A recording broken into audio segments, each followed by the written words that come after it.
Ред на Ивчето. Ой. Отвори се така. Добре. О, нейното жълто! Твоето какво беше зелено? Какво? Твоето прахчето беше зелено. Да. А нейното жълто. Не, червено беше жълто. Червено. Нейното жълто, така. Ето и нейната сънтавичка. Да, сега да отворя и да спре. Ето, прави.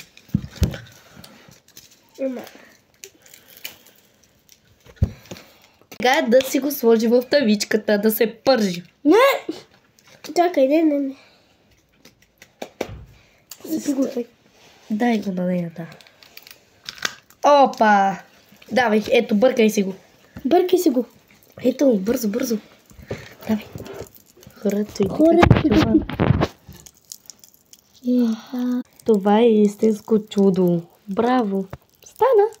Да кажем. Пробвай. Време е за пробване. Бързо. Хайде бързо. Пробвай. Да се пече. Хайде, на вас няма да има време. Хайде. Да се пече. Защо не пробва първо жълтото? Не. Добре, оценката ти колко?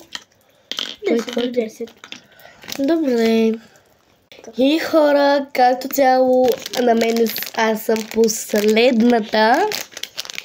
И ето тук се справих прахчето, след това аз вече знам, защото не го правя за първо време да го отворя. Да, но малко трудно. Хора. Не иска да се отвори, но ще се отвори. Хайде да видим неговата каква е цвета. Лилево!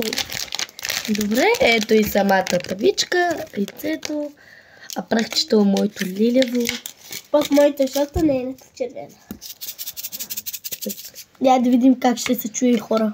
Така, нека да го Не отворим. също ще се чува. Сигурно. Бе. Ще видим хора. Но трябва да го отворя. Сипвам. Нека да го сипа. Нека сложим и яйцето. Сипваме. И се пържи. Ай! О! Чуйте. Пържи са. Хора. Чай да го режа. Режи го малко да седеш. Вау. Хоп. Мастер шеф съм аз.